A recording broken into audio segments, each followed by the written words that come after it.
Before we jump into the nitty-gritty of LegalZoom's tools, it's crucial to understand that changing ownership isn't a one-size-fits-all situation. The exact steps and documents you'll need will vary significantly based on your business structure. Are you a sole proprietorship looking to bring in a partner and become an LLC? Are you an LLC with multiple members, and one is leaving or a new one is joining? Or perhaps you're a corporation dealing with stock transfers. Each of these scenarios has its own unique legal requirements. Let's start with the most common scenarios and how LegalZoom can assist. Scenario 1. Sole proprietorship to LLC or multi-member entity. Many entrepreneurs begin as sole proprietors due to the simplicity of formation. There's no formal filing required to become a sole proprietorship. You essentially just start doing business. However, this simplicity comes with unlimited personal liability. If your business is sued, your personal assets are at risk. As your business grows, or if you decide to bring on a partner, transitioning to an LLC, limited liability company, or another formal entity becomes essential. LegalZoom doesn't offer a direct change of ownership service for a sole proprietorship in the same way it would for an existing LLC or corporation. Why? Because a sole proprietorship isn't a separate legal entity from its owner. When you change ownership of a sole proprietorship, you're essentially forming a new business entity and then ceasing operations under the sole proprietorship. Here's how LegalZoom helps in this transition. Forming a new LLC. LegalZoom's primary service here would be assisting you in forming a new LLC. You'll go through their standard LLC formation process, providing details like your desired business name, registered agent information, and the state where you want to register. If you're bringing in a partner, this new LLC will be formed as a multi-member LLC. Operating agreement. This is absolutely critical. Once your LLC is formed, LegalZoom can help you draft a comprehensive operating agreement. This document is the bedrock of your LLC, outlining the ownership percentages, roles, responsibilities, profit and loss distribution, decision-making processes, and crucially, procedures for adding or removing members in the future. For a multi-member LLC, a well-drafted operating agreement prevents future disputes and clarifies the terms of the new ownership structure.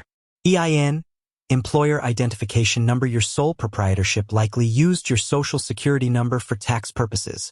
A new LLC, especially a multi-member one, will need its own EIN from the IRS. LegalZoom can assist with this application. Transferring assets and contracts. This is a step you'll need to handle carefully, ideally with legal and financial advice. You'll need to formally transfer any business assets, like equipment, intellectual property, or bank accounts, from your name, as the sole proprietor, to the new LLC. Existing contracts might also need to be assigned to the new entity or new contracts drafted.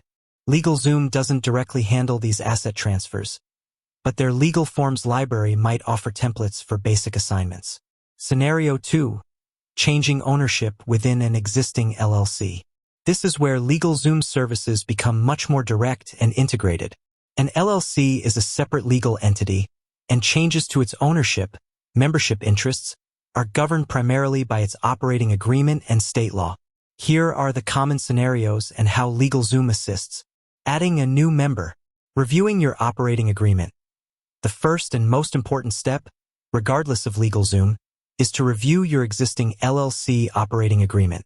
It should detail the process for admitting new members, including voting requirements, capital contributions, and how ownership percentages will be adjusted.